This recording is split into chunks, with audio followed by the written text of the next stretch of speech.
So here we are in Ableton's arrangement view. We're using the same song that we were looking at in our session view over here.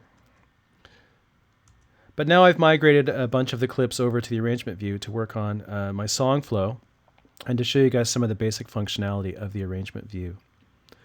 So the main difference between the arrangement view and the session view is the arrangement view is now on a horizontal timeline sort of axis. This means that things are going to play from the beginning to the end over time. So if I press my transport here, the track is now going to play from the beginning. And the markers that we have at the top, these are bars. And I can select different places to start if I want to start at bar 3, for example, or bar 5.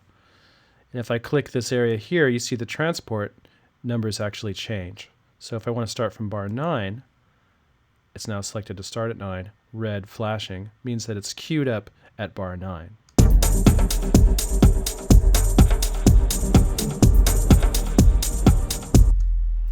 We also have time at the bottom, 0 seconds, 20 seconds, 40 seconds, 50 seconds, etc. And I'm able to magnify and look at different parts of the song by magnifying above the bars, by pushing my mouse up, goes out, pulling it down, magnifies in. And you may also notice that this track overview brace is changing size, and that's because the magnification is changing. So you can go up into that area here, click it once, hold down the mouse to magnify in, and push up to magnify out. And this is basically just like an overview of what's happening inside your arrangement. Like I said earlier, the transport function is a lot more useful to us in the arrangement view. So this is, of course, the play button, the green triangle. To stop the track, press the square. If I want to record anything, this is where I would record enable.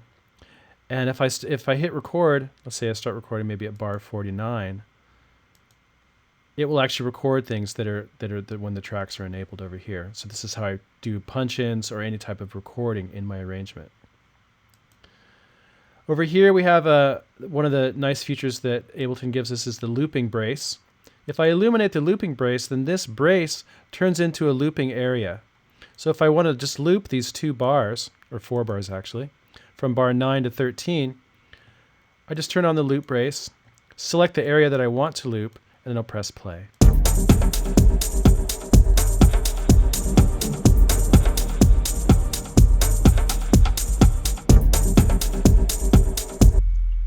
Now I don't have to manually do that. I can just select an area that I want to work on, or if I want to loop it, and I can do a right click and it will say loop. And that's also Command L.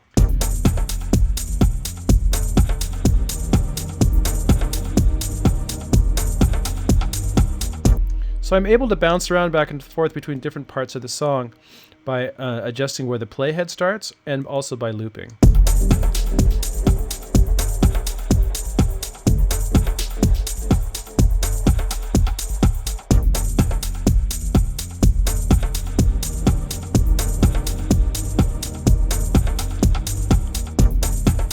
Etc. Now if I want to put some markers into the track to mark different parts of the song, that's really super easy too. I just put the arrow where I want to place the first marker, and I go all the way over here to set, hit that once, and that puts a marker over here. Click on the marker, I'm going to rename it intro. Then the next marker, perhaps at bar 9, set. Click the marker, right click to rename, drums. How about here? We'll call this, let's see, what should we call this? We'll call this one arpeggio, or just ARP, A-R-P. So now I have 3 different markers, and I can click between the different markers and start the song at different places. So if I want to start at the intro, no problem. Start at the drums. Start at the ARP, back to the drums. So these are very similar to scene launches in the session view, but they're attached now to the timeline. Very handy and very helpful. Also, if we're getting into arranging and we want to start moving things around, that's not a problem either. We just simply select the areas that we want to copy or to duplicate and just make a selection. And I can just right-click over that, duplicate, and I've then duplicated that region, and it's going to play one right after the other. If you made a mistake or you did something you don't like, you can always do Command-Z. If I want to duplicate my entire song, that's easy as well. Make it a little bit bigger here. I can just hit Select All, which is Command-A.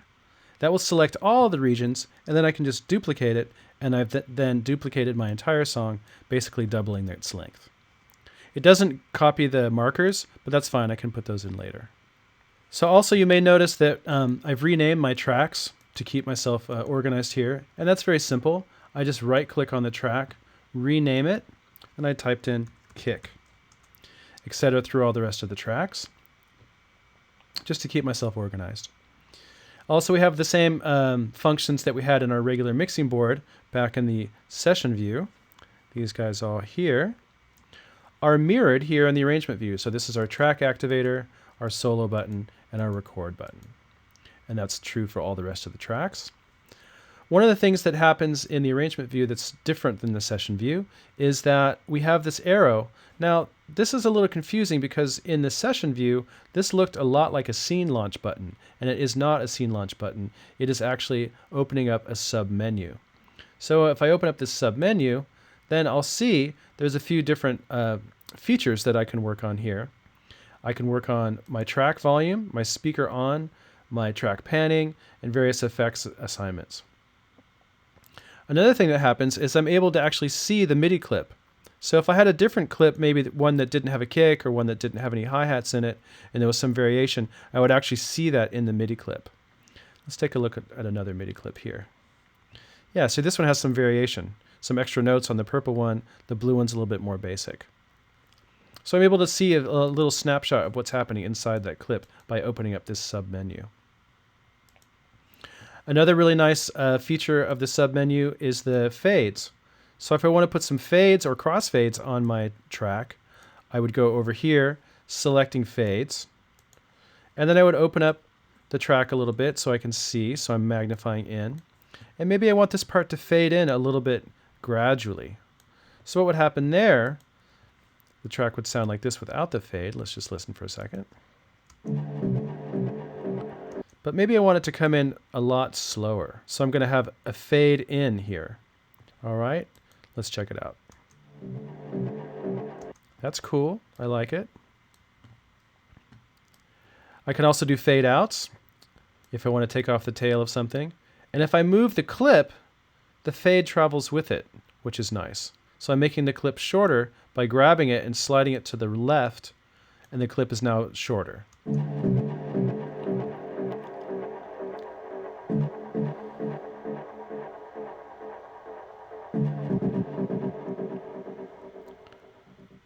And so that's a fade out. Now, of course, you can copy any part of the clip and duplicate it. I'll do this fade in part, and I'm just going to duplicate it. So it copied the fade information and the clip at the same time.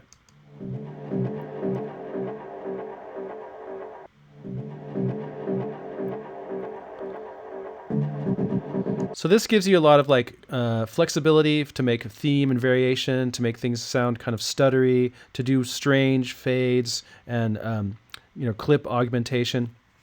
It makes things much more interesting. Instead of having the same thing playing over and over again, you can start to make really cool, subtle edits inside your clips. And you can always just cut and paste throughout the entire track. If I liked something here, I can just duplicate it, cut it away, cut something else out. If I wanted to get rid of something, I could just open it up, select the area that I want to delete, and then delete it. If I want to adjust the volume in my track over time, I can do that very easily inside these sub-menus. Let's say, for example, I want my djembe track to come up in volume as the track plays. So I open up my sub-menu, and it says Mixer, Track Volume, and we'll see a little red, sort of dotted line here. But if I mouse over the line, a little cursor shows up, and it gives me a place to put a marker. So I'm going to put a marker there, and I'm going to have a fade in. So I put another marker in at negative 13 dB, and I have a volume ramp up to 1.6. So let's hear what that sounds like.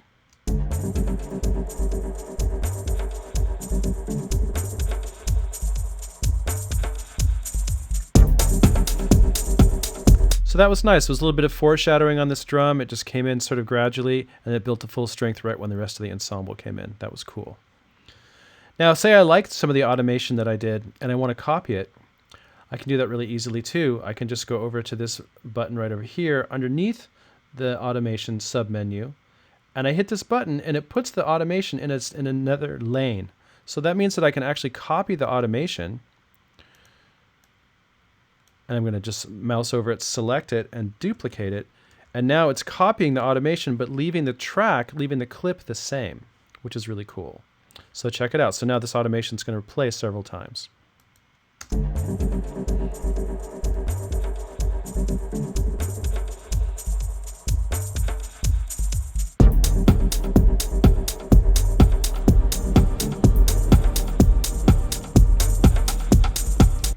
So changes in automation really affect the musicality and the intensity of your track, and I definitely encourage you to work with them. If your clips are just sitting there sort of static and they're not really moving at all, your tune is going to sound like a bunch of loops, and it's not really going to sound very musical. So I definitely encourage you to work with automation. You can make things much more dynamic and much more interesting. So that's the main features of the arrangement view in Ableton. Everything else is sort of staying the same. We've got our global quantization, our metronome is available to us, our tempo, of course, is still very useful. If I change the tempo, for example, in the tune, the whole thing will slow down. So let's see if I go down to 115. You don't notice any change, but the whole thing just slowed down. Speed it back up to 125. You will notice, though, what changed is the time in relation to the song. So if I slow it down, watch the bottom part down here. It's actually kind of interesting. So it's changing. The time of the piece is changing as the piece slows down, and that actually makes sense. All right, here we go. Back to 125.